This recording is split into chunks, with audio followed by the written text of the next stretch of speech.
Ouais, bonjour! Dans cette capsule, on va voir les différentes options de partage de ta carte. Pour le moment, toi seul y as accès depuis ton compte Google, mais si tu cliques ici, tu peux partager la carte. Tu peux entrer l'adresse email de ton destinataire. Et une fois que tu as fait ça, à côté, tu peux choisir dans le menu déroulant si elle sera seulement le lecteur, donc elle pourra juste voir la carte, ou éditeur, auquel cas, elle pourra elle aussi modifier la carte, ajouter des descriptions, des photos, des lieux, etc. Ensuite, ici, tu peux lui envoyer un message pour lui dire ce que tu lui envoies.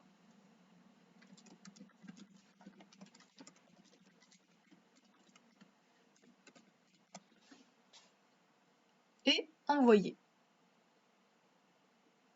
Une fois que tu as partagé une carte, tu restes le propriétaire.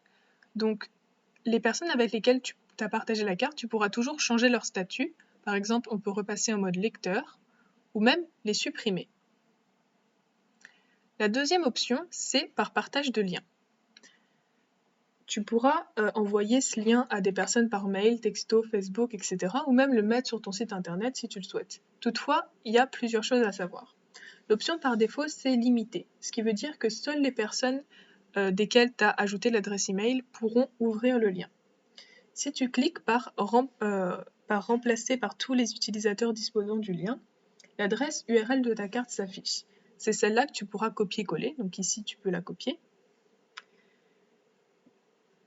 Cependant, si tu ne fais que ça, les personnes qui cliqueront sur le lien ne pourront être que lecteurs de la carte. Si tu veux qu'elles puissent la modifier, il faudra sélectionner le mode éditeur dans le menu déroulant.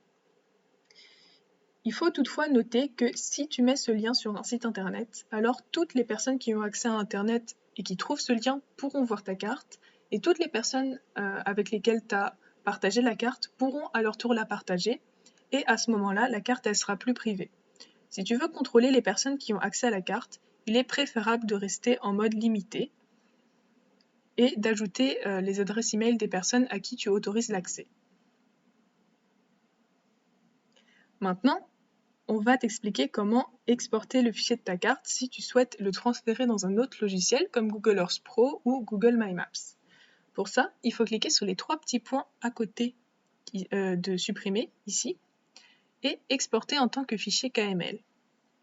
.kml, c'est le format des fichiers pour encoder des données géographiques comme celle d'une carte. Le fichier il va ensuite se trouver dans la section téléchargement de ton ordinateur. Tu peux aussi l'importer sur ton Drive si tu penses que tu auras besoin de ta carte si tu n'es pas sur ton ordinateur personnel. Et le fichier KML, c'est aussi ce que tu peux importer quand tu crées un nouveau projet.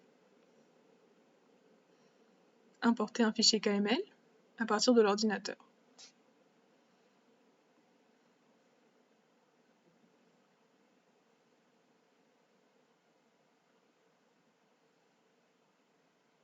Et ici, on voit que c'est exactement la même carte qu'on a exportée.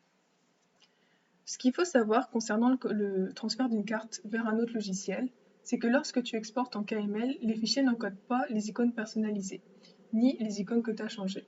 Les photos et les vidéos seront encodées, mais dépendamment du logiciel dans lequel tu ouvriras la carte, il faudra peut-être faire des ajustements.